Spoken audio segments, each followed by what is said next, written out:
Jadi seperti apa investasi saham itu? Yang pertama, kita akan membahas return dan resikonya. Saham adalah instrumen investasi yang dikategorikan sebagai yang paling volatile dan beresiko dengan return paling tinggi jika dibandingkan dengan instrumen investasi lainnya seperti obligasi, reksadana, maupun deposito. Sebagai perbandingan, deposito rata-rata menawarkan return 5% per tahun. Reksadana menghasilkan return rata-rata 10% per tahun. Sedangkan saham bisa memberikan return puluhan sampai ratusan persen per tahun. Walaupun itu semua juga tergantung dari pemilihan saham yang tepat. Kemudian pergerakan naik turun saham per hari adalah sekitar 0, sekian, belasan hingga puluhan bahkan ratusan persen. Tetapi dalam kadar normal, rata-rata pergerakan saham per hari adalah 0, sampai 5%. Saat ini, otoritas pasar saham Indonesia mewajibkan minimal beli saham adalah 1 lot, di mana 1 lot sama dengan 100 lembar saham.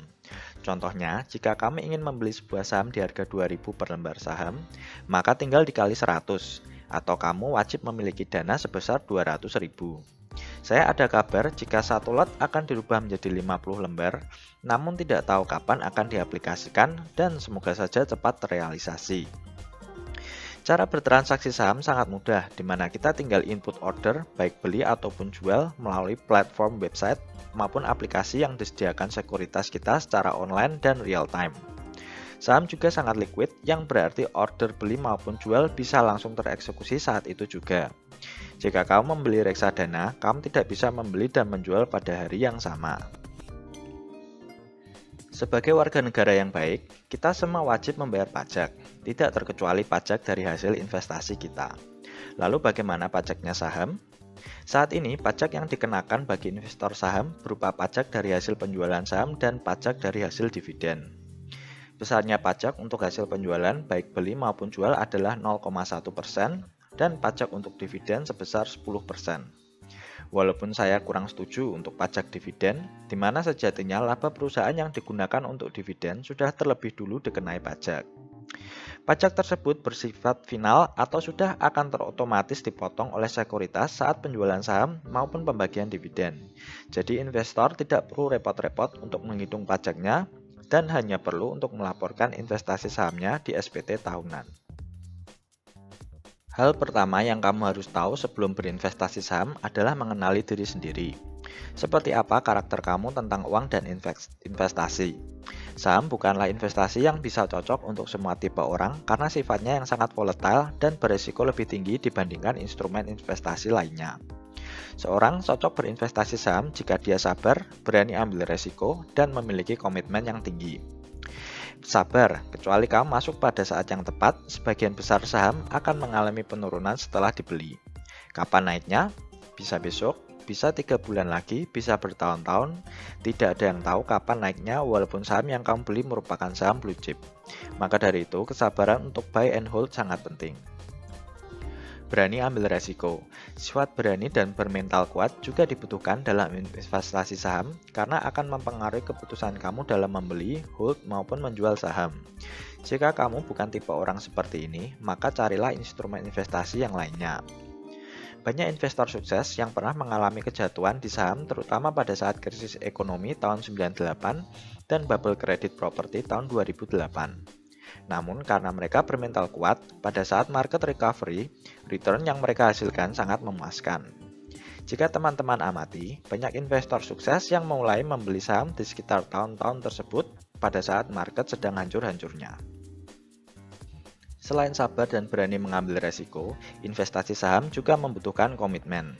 Investasi saham bukanlah seperti trading yang bisa dibeli dan dijual dalam jangka waktu cepat. Investasi saham adalah perjalanan panjang selama bertahun-tahun, karena tujuan investasi adalah untuk melawan inflasi dan untuk dana di masa tua, walaupun ada yang masih muda sudah bisa hidup dari saham. Komitmen juga berarti kamu harus setia di pasar saham tidak peduli kondisi pasar sedang bullish ataupun bearish.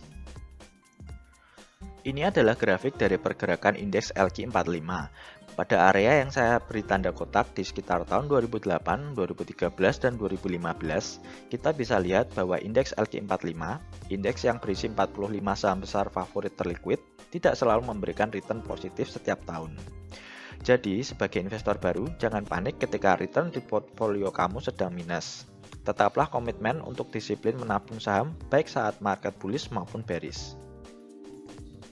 Nah, lalu pertanyaannya, kenapa harus mulai investasi saham sedini mungkin? Mohon dicatat bahwa investasi saham adalah untuk jangka waktu di atas 5-10 tahun. Walaupun jika beruntung modal awal kamu bisa berkembang berlipat-lipat.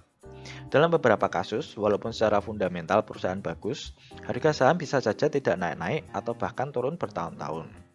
Jika kamu masih muda, kamu tidak perlu khawatir karena masih ada pendapatan lainnya di usia produktif. Jika kamu sudah tua dan memasuki masa pensiun, jangan coba-coba menggunakan dana pensiun untuk membeli saham. Semangat untuk belajar sambil trial dan error juga masih tinggi di usia muda. Sukses di saham membutuhkan waktu yang tidak sebentar. Bahkan di barat, para orang tua sudah mulai menghadiahi anak-anak mereka yang masih kecil dengan saham. Oke, itu tadi sedikit gambaran seperti apa investasi saham bagi teman-teman yang ingin mencoba untuk mulai berinvestasi saham. Dengan pemilihan saham yang tepat, saham dalam jangka panjang hampir selalu mengalami kenaikan yang melebihi instrumen investasi lainnya.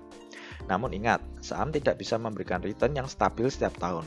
Ada tahun-tahun krisis di mana kesabaran dan komitmen investor diuji sebelum market kembali recovery.